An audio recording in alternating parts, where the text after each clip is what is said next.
ಗೆಳೆಯರೇ ನಮಸ್ಕಾರ, ಹೇಗಿದ್ದೀರಿ ಎಲ್ಲರೂ? ಗೆಳೆಯರೇ, ಇಸ್ರೇಲ್ ಕತಾರ್ ಮೇಲೆ ದಾಳಿಯನ್ನು ಮಾಡಿತ್ತು. ಇಂತಹ ದಾಳಿಗಳಿಂದ ಬಚಾವಾಗೋದಕ್ಕೆ ಇಸ್ಲಾಮಿಕ್ ರಾಷ್ಟ್ರಗಳು ಒಂದಾಗಬೇಕು ಅಂತ ದೋಹಾದ ಸಭೆಯಲ್ಲಿ ನಿರ್ಧಾರವನ್ನು ಮಾಡಿದ್ವು. ಪಾಶ್ಚಿಮಾತ್ಯ ರಾಷ್ಟ್ರಗಳು ಹೇಗೆ ನ್ಯಾಟೋ ಕೂಟವನ್ನು ಮಾಡಿಕೊಂಡಿವೆ, ಅದೇ ರೀತಿಯಾಗಿ ಇಸ್ಲಾಮಿಕ್ ಕೂಟವನ್ನು ಮಾಡಿಕೊಳ್ಳೋ ಚರ್ಚೆಯನ್ನು ನಡೆಸಿದ್ವು. ಸದ್ಯದಲ್ಲೇ ಇದು ಜಾರಿಗೆ ಬರುತ್ತೆ ಅನ್ನೋದನ್ನು ಹೇಳಿಕೊಂಡಿದ್ವು. ಆದರೆ ಸೌದಿ ಅರೇಬಿಯಾ ಯಾಕೋ ಅಲ್ಲಿಯವರೆಗೆ ಕಾಯೋದು ಯಾಕೆ, ನಮ್ಮದು ನಿಮ್ಮದು ಒಂದೇ ಅಂತ ಭಿಕ್ಷುಕ ಪಾಕಿಸ್ತಾನದ ಜೊತೆ ಒಂದು ಒಪ್ಪಂದವನ್ನು ಮಾಡಿಕೊಂಡಿದೆ. ಇದರ ಕುರಿತು ಭಾರತ ಕೂಡ ಪ್ರತಿಕ್ರಿಯೆಯನ್ನು ಕೊಟ್ಟಿದೆ. ಇದಕ್ಕೆ ಕಾರಣ ಅಂದರೆ ಭಾರತ ಪಾಕಿಸ್ತಾನದ ವಿರುದ್ಧ ಯುದ್ಧವನ್ನು ಮಾಡಿದರೆ ಅದು ಬರೀ ಭಿಕ್ಷುಕ ಪಾಕಿಸ್ತಾನದ ಮೇಲಿನ ಯುದ್ಧ ಆಗಿರಲ್ಲ. ಅದೇ ರೀತಿ ಸೌದಿ ಕೂಡ ಅಂದುಕೊಳ್ಳುತ್ತೆ, ಭಾರತ ಪಾಕಿಸ್ತಾನದ ಮೇಲೆ ಯಾವುದೇ ದಾಳಿಯನ್ನು ಮಾಡಿದರೆ ಆಗ ಸೌದಿ ಭಾರತದ ಮೇಲೆ ದಾಳಿಯನ್ನು ಮಾಡುತ್ತೆ ಅನ್ನೋದನ್ನು ಪಾಕಿಸ್ತಾನದ ರಕ್ಷಣಾ ಸಚಿವ ಖ್ವಾಜಾ ಆಸಿಫ್ ಹೇಳ್ಕೊಂಡಿದ್ದಾನೆ. ಜೊತೆಗೆ ಎರಡು ದೇಶಗಳಲ್ಲಿ ಒಂದು ದೇಶದ ಮೇಲೆ ದಾಳಿ ಆದರೆ ಯುದ್ಧಕ್ಕೆ ಎರಡೂ ದೇಶಗಳು ಜಂಟಿಯಾಗಿ ಇಳಿಯೋದು ಅನ್ನೋ ಒಪ್ಪಂದಕ್ಕೆ ಪಾಕಿಸ್ತಾನದ ಪ್ರಧಾನಿ ಶಹಬಾಜ್ ಶರೀಫ್ ಮತ್ತು ಸೌದಿಯ ಯುವರಾಜ ಮೊಹಮ್ಮದ್ ಬಿನ್ ಸಲ್ಮಾನ್ ಸಹಿಯನ್ನ ಹಾಕಿದ್ದಾರೆ. ಇದೊಂದು ದೊಡ್ಡ ಬೆಳವಣಿಗೆ ಅಂತ ಕೆಲವರು ಹೇಳ್ತಾ ಇದ್ದಾರೆ. ಇನ್ನು ಕೆಲವರು ನಮ್ದು ಪಾಕಿಸ್ತಾನಗೆ ಸೌದಿ ಸಾಥ್ ಕೊಟ್ಟೈತೆ ಅಂತ ನಮ್ಮ ಭಾರತದಲ್ಲಿ ಸಿಹಿಯನ್ನು ತಿಂತವ್ರೆ. ಇನ್ನು ಪಾಕಿಸ್ತಾನ ಮಿಂಚುತ್ತೆ ಅಂತಿದ್ದಾರೆ. ಆದರೆ ಅಸಲಿಗೆ ಇಲ್ಲಿ ಪಾಕಿಸ್ತಾನ ತನ್ನನ್ನು ತಾನು ಮಾರಿಕೊಳ್ತಾ ಇದೆ ಅನ್ನೋ ಸತ್ಯ ಯಾರಿಗೂ ಅರ್ಥ ಆಗ್ತಾ ಇಲ್ಲ. ಹಾಗಾದರೆ ಪಾಕಿಸ್ತಾನ ಮಾಡ್ತಾ ಇರೋದೇನೋ, ಸೌದಿ ಪಾಕಿಗಳನ್ನು ಅದೆಂಗೆ ಬಕ್ರ ಮಾಡಿದೆ, ಮುಂದೆ ಏನೆಲ್ಲ ಆಗುತ್ತೆ, ಭಾರತದ ಮೇಲೆ ಅದ್ಯಾವ ರೀತಿಯ ಪರಿಣಾಮ ಬೀರುತ್ತೆ, ಎಲ್ಲವನ್ನ ಈ ವಿಡಿಯೋದಲ್ಲಿ ನೋಡ್ಕೊಂಡು ಬರೋಣ ಬನ್ನಿ. ಗೆಳೆಯರೇ, ಭಾರತ ಪಾಕಿಸ್ತಾನದ ಮೇಲೆ ಆಪರೇಷನ್ ಸಿಂಧೂರ ಮಾಡಿತ್ತು.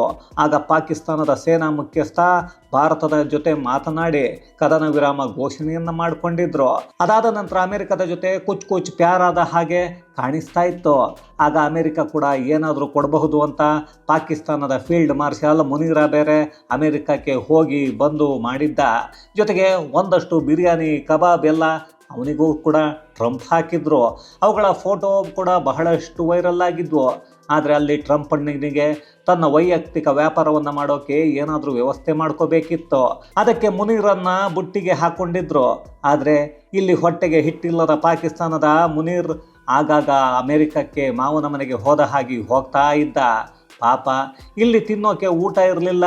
ಅದಕ್ಕೆ ಅಮೆರಿಕಾಗೆ ಹೋದರೆ ಅಲ್ಲಿ ಆದರೂ ಒಂದಷ್ಟು ಊಟ ಸಿಗುತ್ತೆ, ಮುಂದೆ ಅಮೆರಿಕ ಅವನನ್ನೇ ಪಾಕಿಸ್ತಾನದ ಅಧ್ಯಕ್ಷನನ್ನಾಗಿ ಮಾಡಿದರೆ ಡಬಲ್ ಧಮಾಕ, ಒಳ್ಳೆಯ ಲಾಟ್ರಿ ಟಿಕೆಟ್ ಅಂತ ಟ್ರಂಪ್ ಸಹವಾಸ ಮಾಡಿದ್ದ. ಆದರೆ ಅಮೆರಿಕದ ಅಧ್ಯಕ್ಷ ಟ್ರಂಪ್ ಲಾಭ ಇಲ್ಲದೆ ಯಾವುದೇ ಕೆಲಸವನ್ನಾದರೂ ಮಾಡ್ತಾರಾ? ಖಂಡಿತ ಮಾಡಲ್ಲ. ಅದರಲ್ಲೂ ಸದ್ಯಕ್ಕೆ ಪಾಕಿಗಳಿಂದ ಲಾಭ ಆಗಲ್ಲ ಅನ್ನೋದು ಗೊತ್ತಾದ ತಕ್ಷಣ ನಿಧಾನವಾಗಿ ಪಾಕಿಗಳಿಂದ ದೂರ ಆಗ್ತಾ ಬಂದರು. ಅದಾದ ಮೇಲೆ ತಿನ್ನೋಕೆ ಒಣಗಿದ ರೊಟ್ಟಿ ಆದರೂ ಪಾಕಿಸ್ತಾನಕ್ಕೆ ಬೇಕಿತ್ತು. ಅದನ್ನು ಕೂಡ ಕೊಡ್ತಾ ಇಲ್ಲ ಅಂತ ಪಾಕಿಸ್ತಾನದ ಜನರು ರೊಚ್ಚಿಗೆದ್ರು. ಕೆಲವೊಂದು ಪ್ರತಿಭಟನೆಗಳು ನಡೆದವು. ಇನ್ನು ಅಲ್ಲಿ ದುಡ್ಡನ್ನು ಕೊಡೋದಕ್ಕೆ ಚೈನಾ ಬೇರೆ ಇರಲಿಲ್ಲ. ಚೈನಾ ಬೇರೆ ಭಾರತದ ಜೊತೆಗೆ ಸೇರ್ಕೊಂಡಿತ್ತು. ಅಲ್ಲಿ ಪಾಕಿಗಳ ಅಬ್ಬಾಜಾನ್ ಇಲ್ಲದ ತಬ್ಬಲಿಯಾಗಿತ್ತು. ಇನ್ನು ಇದೇ ಸಮಯದಲ್ಲಿ ಕತಾರ್ ಹಮಾಸ್ ಉಗ್ರರಿಗೆ ಜಾಗವನ್ನು ಕೊಟ್ಟಿದೆ, ಒಂದಷ್ಟು ಫಂಡಿಂಗ್ ಮಾಡ್ತಾ ಇದೆ ಅನ್ನೋದು ಗೊತ್ತಾದ ಇಸ್ರೇಲ್ ಕಳೆದ ವಾರ ಕತಾರ್ ಮೇಲೆ ವೈಮಾನಿಕ ದಾಳಿಯನ್ನು ಮಾಡಿತ್ತು. ಅಲ್ಲಿ ವಾರ್ನಿಂಗ್ ಕೊಡೋ ಕೆಲಸವನ್ನು ಮಾಡ್ತು. ಇನ್ನು ಮುಂದೆ ಇದೇ ರೀತಿಯಾಗಿ ಭಯೋತ್ಪಾದಕರಿಗೆ ಇರೋದಕ್ಕೆ ಜಾಗವನ್ನು ಕೊಟ್ಟು ಫಂಡಿಂಗ್ ಮಾಡಿದರೆ ದಾಳಿ ಅದೆಷ್ಟು ಭೀಕರವಾಗಿರುತ್ತೆ ಅನ್ನೋ ಒಂದು ಟ್ರೇಲರ್ ಮಾತ್ರ ಅಲ್ಲಿ ಇಸ್ರೇಲ್ ತೋರಿಸಿತ್ತು. ಆಗ ಕತಾರ್ ಕೂಡ ಪ್ರತ್ಯುತ್ತರ ಕೊಡೋಕೆ ಆಗಲೇ ಇಲ್ಲ. ಅದಕ್ಕೆ ಕಾರಣ ಅಂದರೆ ಇಸ್ರೇಲ್ ವಿರುದ್ಧವಾಗಿ ಯುದ್ಧ ಮಾಡೋ ತಾಕತ್ತು ಕತಾರ್ಗೆ ಇರಲಿಲ್ಲ. ಜೊತೆಗೆ ಕತಾರ್ನಲ್ಲಿದ್ದ ಅಮೆರಿಕದ ಸೇನೆ ಕೂಡ ಇಸ್ರೇಲ್ ದಾಳಿಯನ್ನು ಖಂಡಿಸೋ ಕೆಲಸವನ್ನು ಮಾಡಲಿಲ್ಲ. ಆಗ ಕತಾರ್ ಮತ್ತು ಅರಬ್ ದೇಶಗಳಿಗೆ ಭಯ ಅನ್ನೋದು ಶುರುವಾಗಿತ್ತು.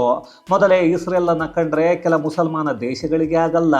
ಭಯೋತ್ಪಾದನೆ ಮಾಡೋಕೆ ಭಯೋತ್ಪಾದಕರಿಗೆ ಯಾವುದೇ ದೇಶಗಳು ಫಂಡಿಂಗ್ ಮಾಡಿದರೆ ಅವರಿಗೆ ಜಾಗವನ್ನು ಕೊಟ್ಟರೆ ಆ ದೇಶಗಳನ್ನು ಬಿಡಲ್ಲ ಅನ್ನೋ ಖಡಕ್ ಸಂದೇಶವನ್ನು ಇಸ್ರೇಲ್ ಕೊಟ್ಟಿತ್ತು. ಅದನ್ನು ಕಂಡ ಅರಬ್ ರಾಷ್ಟ್ರಗಳು ನ್ಯಾಟೋ ರೀತಿಯಾಗಿ ಒಂದು ಕೂಟವನ್ನು ಮಾಡ್ಕೋಬೇಕು ಅಂದುಕೊಳ್ಳುತ್ತವೆ. ಅದಕ್ಕೆ ಒಂದು ಮೀಟಿಂಗ್ ಕೂಡ ಮಾಡಿದ್ವು. ಕೇವಲ ಅದಾದ ಕೆಲವೇ ದಿನಗಳಲ್ಲಿ ಸೌದಿ ಅರೇಬಿಯಾ ಮತ್ತು ಪಾಕಿಸ್ತಾನ ಒಂದು ಒಪ್ಪಂದವನ್ನು ಮಾಡಿಕೊಳ್ಳುತ್ತವೆ. ಅದು ಕೂಡ ಯಾವುದೇ ದೇಶ ಸೌದಿಯ ವಿರುದ್ಧ ದಾಳಿ ಮಾಡಿದರೆ ಪಾಕಿಸ್ತಾನದ ಮೇಲೆ ದಾಳಿಯನ್ನು ಮಾಡಿದ ಹಾಗೆ, ಪಾಕಿಗಳ ಮೇಲೆ ಯಾರಾದರೂ ದಾಳಿಯನ್ನು ಮಾಡಿದರೆ ಅದು ಸೌದಿಯ ಮೇಲೆ ದಾಳಿ ಮಾಡಿದ ಹಾಗೆ ಅಂತ ಪರಿಗಣಿಸಿ ಎರಡೂ ದೇಶಗಳು ಯುದ್ಧವನ್ನು ಮಾಡುತ್ತವೆ ಅನ್ನೋ ಒಪ್ಪಂದ.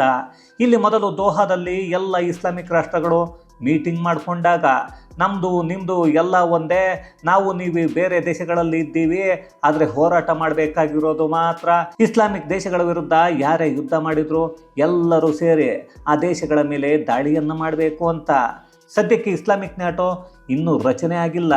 ಅದಕ್ಕೂ ಮೊದಲು ಪಾಕಿಸ್ತಾನ ಮತ್ತು ಸೌದಿ ಎರಡೂ ದೇಶಗಳು ಇಂತಹ ಒಪ್ಪಂದವನ್ನು ಮಾಡಿಕೊಂಡಿವೆ. ಹಾಗಾದರೆ ನಾಳೆ ಭಾರತ ಏನಾದರೂ ಪಾಕಿಸ್ತಾನದ ಮೇಲೆ ಯುದ್ಧವನ್ನು ಮಾಡೋ ಪರಿಸ್ಥಿತಿ ಬಂದು ಯುದ್ಧವನ್ನು ಮಾಡೋಕ್ಕೆ ನಿಂತಾಗ ಸೌದಿ ಅರೇಬಿಯಾ ಭಾರತದ ವಿರುದ್ಧ ಯುದ್ಧವನ್ನು ಮಾಡುತ್ತಾ? ಅದೆಲ್ಲ ಸಾಧ್ಯ ಆದರೂ ಇದೆಯಾ ಯೋಚನೆ ಮಾಡಿ. ಯಾಕಂದರೆ ಇಲ್ಲಿ ಸೌದಿ ಅರೇಬಿಯಾ ಬಳಿ ತುಂಬ ದೊಡ್ಡದಾದ ಸೇನೆ ಇಲ್ಲ. ಅವರ ಬಳಿ ಇರೋ ಆಯುಧಗಳನ್ನು ಬೇರೆ ದೇಶಗಳೇ ಕೊಡುತ್ತವೆ, ಬೇರೆ ರಾಷ್ಟ್ರಗಳಿಂದ ಖರೀದಿಯನ್ನು ಮಾಡಬೇಕು. ಇಲ್ಲಿ ಸೌದಿ ಬಳಿ ದುಡ್ಡಿದೆ, ಪಾಕಿಸ್ತಾನದ ಬಳಿ ದುಡ್ಡಿಲ್ಲ. ಒಂದೊಂದು ರೂಪಾಯಿಗೂ ಪಾಕಿ ಜನಗಳು ಒದ್ದಾಡ್ತಾ ಇದ್ದಾರೆ. ತಿನ್ನೋಕೆ ಊಟ ಇಲ್ಲ, ಕುಡಿಯೋಕೆ ನೀರು ಇಲ್ಲ, ರೇಷನ್ ತರಕಾರಿ ಕೊಂಡುಕೊಳ್ಳೋಕೆ, ಅದನ್ನು ಏನಾದರೂ ಮಾಡಿಕೊಂಡು ತಿನ್ನೋಕೆ ದುಡ್ಡು ಸಿಗ್ತಾ ಇಲ್ಲ. ಪಾಕಿಗಳಿಗೆ ದುಡ್ಡು ಬೇಕು, ಸೌದಿ ಅರೇಬಿಯಾಗೆ ಅವರನ್ನು ಕಾಯೋಕೆ, ಅವರ ಜೀವವನ್ನು ಉಳಿಸೋಕೆ, ಯುದ್ಧವನ್ನು ಮಾಡೋಕೆ, ಅದನ್ನು ತಡೆಯೋಕೆ ಯಾರಾದರೂ ಒಂದಷ್ಟು ಬಲಿಕ ಬಕ್ರಾಗಳು ಬೇಕು. ಆ ಬಕ್ರಗಳೇ ಈ ಪಾಕಿಗಳು. ಇಲ್ಲಿ ನಾವೆಲ್ಲ ಸ್ವಲ್ಪ ಲಾಜಿಕ್ಕಾಗಿ ಯೋಚನೆ ಮಾಡೋಣ. ಈಗಾಗಲೇ ಕತಾರ್ ವಿರುದ್ಧ ಇಸ್ರೇಲ್ ದಾಳಿಯನ್ನು ಮಾಡಿತ್ತು. ಅಲ್ಲಿ ಹಮಾಸ್ ಉಗ್ರರಿಗೆ ನೆಲೆಯನ್ನು ಕೊಟ್ಟಿದ್ದಾರೆ ಅಂತ. ಅದೇ ಕತಾರ್ ಇಸ್ರೇಲ್ ಮೇಲೆ ದಾಳಿಯನ್ನು ಮಾಡೋಕ್ಕೆ ಆಗಲಿಲ್ಲ. ಯಾಕಂದರೆ ಕತಾರ್ನಲ್ಲಿರೋದು ಅಮೆರಿಕದ ಸೇನೆ. ಅಮೆರಿಕ ಅದೆಂಥದ್ದೇ ಸಂದರ್ಭ ಬಂದರೂ ಇಸ್ರೇಲನ್ನು ಬಿಟ್ಟು ಕೊಡಲ್ಲ. ಅದೇ ಇಸ್ರೇಲ್ಗೆ ಟಾರ್ಗೆಟ್ ಆಗಿರೋದು ಇಸ್ಲಾಮಿಕ್ ರಾಷ್ಟ್ರಗಳು. ಅಂದರೆ ಯಾರೆಲ್ಲ ಭಯೋತ್ಪಾದನೆಗೆ ಬೆಂಬಲವನ್ನು ಕೊಡ್ತಾರೋ ಆ ದೇಶಗಳು. ಇನ್ನು ಯಾವೆಲ್ಲ ಇಸ್ಲಾಮಿಕ್ ರಾಷ್ಟ್ರಗಳು ಭಯೋತ್ಪಾದನೆಗೆ ಫಂಡಿಂಗ್ ಮಾಡುತ್ತವೆ ಅಂದರೆ ಮಧ್ಯಪ್ರಾಚ್ಯದ ಎಲ್ಲ ರಾಷ್ಟ್ರಗಳು ದುಡ್ಡನ್ನು ಕೊಡುತ್ತವೆ. ಜೊತೆಗೆ ಆ ದೇಶಗಳಿಗೆ ಭಯೋತ್ಪಾದಕರ ನಾಯಕರು ಹೋದರೆ ಉಳಿದುಕೊಳ್ಳೋಕ್ಕೆ ಜಾಗವನ್ನು ಮಾಡಿಕೊಡ್ತಾರೆ. ಹೀಗಿದ್ದಾಗ ಬಹುತೇಕ ಎಲ್ಲ ಇಸ್ಲಾಮಿಕ್ ರಾಷ್ಟ್ರಗಳು ಇಸ್ರೇಲ್ಗೆ ಶತ್ರು ರಾಷ್ಟ್ರಗಳೇ ಆಗುತ್ತವೆ. ಅದರಲ್ಲೂ ಅರಬ್ ದೇಶಗಳು ಮೊದಲ ಶತ್ರುಗಳು. ಅಂಥದ್ರಲ್ಲಿ ಇಲ್ಲಿಯವರೆಗೂ ಮಧ್ಯಪ್ರಾಚ್ಯದ ರಾಷ್ಟ್ರಗಳು ಅಮೆರಿಕದ ಸೇನೆಯ ಮೇಲೆ ಅವಲಂಬಿತವಾಗಿದ್ವು. ಈಗ ಇಸ್ರೇಲ್ ಒಂದು ವೇಳೆ ದಾಳಿಯನ್ನು ಮಾಡಿದ್ದೇ ಆದರೆ ಆಗ ಅಮೆರಿಕ ಮಧ್ಯಪ್ರಾಚ್ಯದ ರಾಷ್ಟ್ರಗಳ ಪರವಾಗಿ ಮಾತನಾಡೋದೇ ಇಲ್ಲ. ಇದನ್ನು ಈಗಾಗಲೇ ಇಸ್ರೇಲ್ ಕತಾರ್ ಮೇಲೆ ದಾಳಿಯನ್ನು ಮಾಡಿದಾಗಲೇ ಎಲ್ಲರೂ ಕಣ್ಣಿಂದ ನೋಡಿದ್ದಾರೆ. ಹಾಗಾದರೆ ನ್ಯೂಕ್ಲಿಯರ್ ದೇಶ ಪಾಕಿಸ್ತಾನ ಇದೆ. ಇಸ್ಲಾಮಿಕ್ ರಾಷ್ಟ್ರಗಳ ವಿರುದ್ಧ ಯಾರಾದರೂ ಯುದ್ಧವನ್ನು ಮಾಡೋಕ್ಕೆ ಪಾಕಿಸ್ತಾನ ಸೇನೆ ಸಿದ್ಧತೆಯನ್ನು ಮಾಡಿಕೊಳ್ಬಹುದು. ಅಲ್ಲಿಗೆ ಹೋಗಿ ಯುದ್ಧವನ್ನು ಮಾಡಬಹುದು. ಅದಕ್ಕೆ ಬೇಕಾದ ಒಂದಷ್ಟು ಹಣವನ್ನು ಮಧ್ಯಪ್ರಾಚ್ಯದ ಎಲ್ಲ ರಾಷ್ಟ್ರಗಳು ಕೊಡುತ್ತವೆ. ಅಲ್ಲಿ ಯುದ್ಧವನ್ನು ಮಾಡೋದು ಪಾಕಿಗಳು. ಅಂದಮೇಲೆ ಸಾಯೋರು ಕೂಡ ಪಾಕಿಗಳೇ ತಾನೆ. ಇಲ್ಲಿ ಯಾವುದನ್ನು ಪಾಕಿಸ್ತಾನ ಯೋಚನೆ ಮಾಡಿಲ್ವಾ ಅಂದರೆ ಖಂಡಿತ ಯೋಚನೆಯನ್ನು ಮಾಡಿರುತ್ತೆ. ಆದರೂ ಅಲ್ಲಿರೋ ಜನರಿಗೆ ಕೆಲಸ ಇಲ್ಲ, ಸರಿಯಾದ ಸಂಬಳ ಬರಲ್ಲ. ಅಲ್ಲಿ ಸಂಬಳ ಬಂದರೂ ಆ ದುಡ್ಡಲ್ಲೂ ಏನನ್ನು ಖರೀದಿ ಮಾಡಿ ಊಟ ಮಾಡೋಕ್ಕೂ ಸಾಕಾಗಲ್ಲ.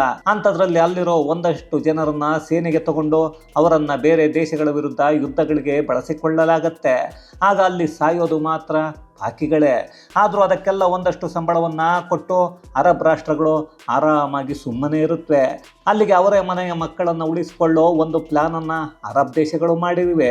ಇನ್ನು ಮೊನ್ನೆ ಪಾಕಿಸ್ತಾನ ಮಾಧ್ಯಮದಲ್ಲಿ ಸಂದರ್ಶನ ಕೊಟ್ಟಿರೋ ಪಾಕಿಸ್ತಾನದ ರಕ್ಷಣಾ ಸಚಿವ ಖ್ವಾಜಾ ಆಸಿಫ್ ಮಾತ್ರ ಅಯ್ಯೋ, ಇನ್ನು ಮುಂದೆ ಪಾಕಿಸ್ತಾನದ ಮೇಲೆ ಭಾರತ ದಾಳಿಯನ್ನು ಮಾಡಿದರೆ ಸೌದಿ ಅರೇಬಿಯಾ ಕೂಡ ನಮ್ಮ ಜೊತೆಗೆ ಕೈ ಜೋಡಿಸಿ ಭಾರತದ ಮೇಲೆ ದಾಳಿಯನ್ನು ಮಾಡುತ್ತೆ, ಯುದ್ಧವನ್ನು ಮಾಡುತ್ತೆ, ಒಪ್ಪಂದ ಆಗಿರೋದೇ ಹಾಗೆ ಅಂತಿದ್ದಾನೆ. ಆದರೆ ನಿಜವಾಗ್ಲೂ ಸೌದಿ ಅರೇಬಿಯಾ ಅಂತಹ ದುಸ್ಸಾಹಸವನ್ನು ಮಾಡುತ್ತಾ ಅಂದರೆ ಖಂಡಿತ ಇಲ್ಲ. ಸೌದಿ ಭಾರತದ ಮೇಲೆ ನೇರವಾಗಿ ಯುದ್ಧಕ್ಕೆ ಇಳಿಯದೇ ಇದ್ದರೂ ಒಂದಷ್ಟು ಹೆಚ್ಚಿನ ನಷ್ಟ ಮತ್ತು ಪಾಕಿಸ್ತಾನಕ್ಕೆ ಶಕ್ತಿ ಸಿಗುತ್ತೆ ಅನ್ನೋದು ಮಾತ್ರ ನಿಜ. ಯಾಕಂದರೆ ಪಾಕಿಸ್ತಾನದ ರಕ್ಷಣಾ ಬಜೆಟ್ ಕೇವಲ $10 ಬಿಲಿಯನ್, ಅದೇ ಭಾರತದ್ದು $86 ಬಿಲಿಯನ್. ಹಾಗೆಯೇ ಸೌದಿ ಅರೇಬಿಯಾ ರಕ್ಷಣಾ ಬಜೆಟ್ ಕೂಡ $80 ಬಿಲಿಯನ್. ಜೊತೆಗೆ ಸೌದಿ ಬಹಳಷ್ಟು ಆಧುನಿಕ ಶಸ್ತ್ರಾಸ್ತ್ರಗಳನ್ನು ಹೊಂದಿದೆ. ಜೊತೆಗೆ ನ್ಯಾಟೋದ ಉಪಕರಣಗಳನ್ನು ಖರೀದಿ ಮಾಡ್ತಾ ಇದೆ.